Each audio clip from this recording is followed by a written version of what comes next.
जिस चीज का डर था वो हो गया। यहूदियों की जो सोच थी, जो नियत थी, उन्होंने पूरी कर ली। बता दूं कि मस्जिद अल अक्सा को मुसलमानों के लिए बंद कर दिया।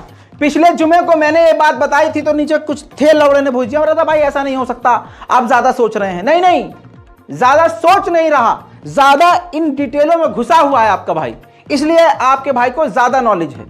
अब इजराइल ने वो काम कर दिया है, उसके खून में है ये काम। मस्जिद अल अक्सा मुसलमानों के लिए बंद कर दी गई है। आप गाजा गाजा कर रहे हो, उधर मस्जिद अल अक्सा बंद। उधर गजा के अंदर लड़ाकू संगठन ने साफ कहा है कि हमारे 35,000 संगठन लड़ाकू जो हैं वो इंतजार कर रहे हैं। 35,000 की सेना गजा में इजराइल की सेना का वेलकम करने के लिए खड़ी है। वो आए और फिर हम उनको बजाएं। जी हां, ये उसी संगठन ने ऐलान किया है जिसको भारत से लेकर दुनिया आतंकवादी कह रही है।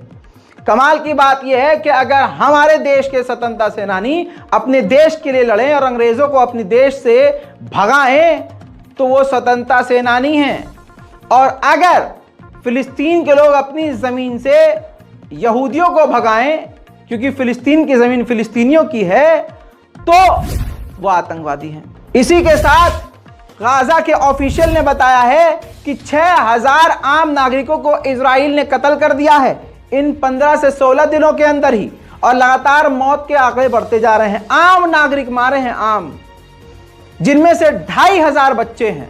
अल्लाहु अकबर, सिर्फ 2,500 बच्चे ही बच्चे हैं, और सारी दुनिया इजराइल के लिए रो रही है। उधर किसी को तो छोड़े, यूएन ने ऑफिशियल जानकारी दी है कि हमारे 6 स्टाफ को और मार दिया। इसके पहले भी 15 से 20 स्टाफ वालों को यूएन के मार चुका है इजराइल, अब 6 और मार दिए। हमास ने तमाम मुस्लिम देशों से रिक्वेस्ट की है कि इजराइल जो गजा पर खौफनाक हमले कर रहा है उसको बंद करवाएं, और जितने भी मुस्लिम देशों में इजराइल के एम्बेसडर हैं यहूदी उनको निकाल दें। मैं ये बोल रहा हूं, ये कर ही नहीं सकते। अगर इन अरब में इतनी औकात और इतना दम होता तो ये काम कब का हो चुका होता, इजराइल हमला भी नहीं करता।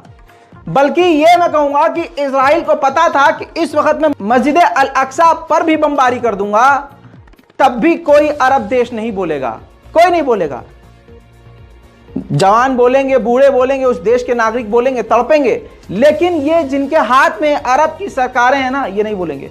पलट तो गया मोहम्मद बिन सलमान गिरगिट की तरह, है। आज की रिपोर्ट देखी है ना, पूरी तरह से मोहम्मद बिन सलमान पलट गए। इतना पलट गए कि उन्होंने अपने मस्जिद के, अपने उनके यहाँ मदीने में, सऊदी अरब में जितनी मस्जिदें हैं सबके इमामों को कह दिया है कि अपने अरबी लोगों को समझाओ, सोशल मीडिया पर गाजा के लोगों के लिए आवाज ना उठाएं, गाजा के मुद्दे पर बात ही ना करें, क्योंकि वो समझ नहीं रहे मामला ये पॉलिटिकल है। पॉलिटिकल है, अबे इंसानियत वाला मामला है। करबला में यजीद ने भी इसी तरह से मुसलमानों को चुप किया था कि नहीं नहीं, ये तो हमारा सरकार का मामला है, ये तो हमारे शासन का मामला है। बगावत कर दी है, हुसैन ने बगावत करी, परिवार ने बगावत, इसलिए हमने करबला में एक पूरे खानदान को कत्ल किया है, कैदी का सर लाया जा रहा है। तो आज आप देखिए सेम करबला रिपीट हो रही है। यकीन करिए, अगर आप गाजा के साथ हैं तो यकीन कीजिए आप हक के साथ हैं। जो बात जेन्युइन करी है एक बार फिर से, वो इब्राहिम रईसी ईरान के राष्ट्रपति ने कही। उन्होंने कहा कि मुसलमान देशों में जो फूट है उसी की वजह से इतनी हिम्मत है